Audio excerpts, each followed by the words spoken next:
Hello everyone, welcome to my channel. So today we are going to discuss 12th standard Maharashtra board geography chapter wise weightage. Okay, so we will go through each chapter one by one. So let's begin. Chapter number 1, population part 1, total marks 12 and marks with option is 17. तो यहाँ पर हमें ऐसे दो क्यों दिया हुआ है, total marks and marks with option.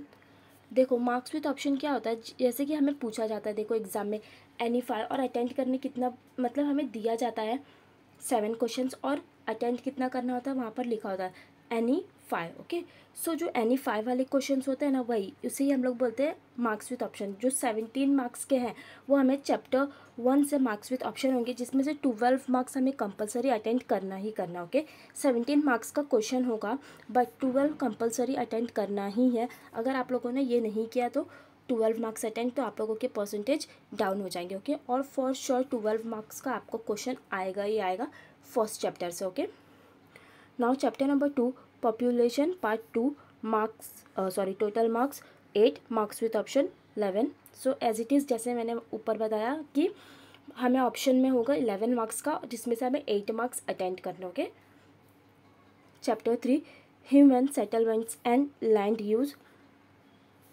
total marks 8 and marks with option 11. Chapter 4, primary economic activities, total marks 12 and marks with option 17. Chapter number 5, secondary economic activities, 12 marks total and marks with option 17.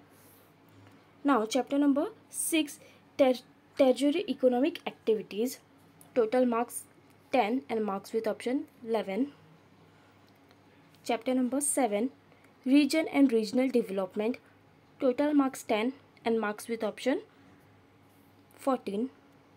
Chapter number 8, last chapter. Okay, geography, nature and scope, total marks 8 and marks with option 11.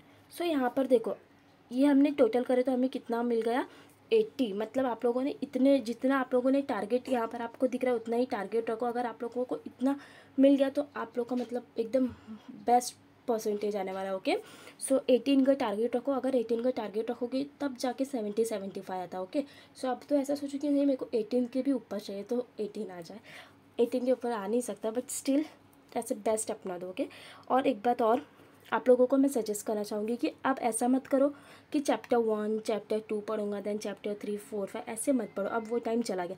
आप सिर्फ और सिर्फ एक ही ध्यान रखो कि जिस chapter का वेटेज ज़्यादा है मुझे सबसे पहले वो पढ़ना है. तो अगर आप लोगों का अगर पढ़कर नहीं हुआ है तो चैप्टर नंबर 1 पॉपुलेशन, इसका देखो सबसे ज़्यादा वेटेज है, आई मीन ज़्यादा है 12 है as compare to second third ये सब. ओके, चैप्टर के कंपैरिजन में फर्स्ट चैप्टर का 12 मार्क्स है. ओके, सो ये हमारा इंपॉर्टेंट चैप्टर हो गया. आप लोगों को जो भी बोलता है कि इम्पॉर्टेंट है ये चैप्टर या ये चैप्टर लेस इंपॉर्टेंट है, वो किस बेसिस पर बोलता है? कोई भी आप लोगों को ये बात वेटेज से ही बताता है. जिस चैप्टर का वेटेज ज़्यादा है वो चैप्टर इंपॉर्टेंट है. तो जो आप लोगों को यहाँ पर इंपॉर्टेंट चैप्टर यानी कि सबसे ज़्यादा जिसका मार्क्स दिख रहा है, सबसे पहले वो चीज़ क्लियर कर दो एंड देन उसके बाद सब पढ़ो. ओके, सबसे पहले 12 मार्क्स के जितने भी चैप्टर हैं यहाँ पर आप लोगों को स्क्रीन पर दिख रहा है वो पढ़ लो तीनों, एंड देन उसके बाद ये जो 10 मार्क्स के हैं दोनों वो पढ़ो, और उसके बाद आप लोगों के पास शायद टाइम बच जाए तो ये 8 मार्क्स वाले पढ़ लो. ओके, बट अब सिर्फ एक ही बात का ध्यान रखो कि जिसका वेटेज ज़्यादा वो सबसे टॉप प्रायोरिटी होगी, उससे ही फर्स्ट चैप्टर समझो, उससे ही सब कुछ समझो, और सबसे पहले जो चैप्टर का ज़्यादा वेटेज है वो पढ़ो वरना फंस जाओगे. ओके, सो होपफुली आप लोगों को सारा चैप्टर का वेटेज समझ आ गया होगा. स्टिल आप लोगों को कोई कन्फ्यूजन है तो मुझे पूछ लो कमेंट सेक्शन में, and don't forget to like share and subscribe. Thanks for watching.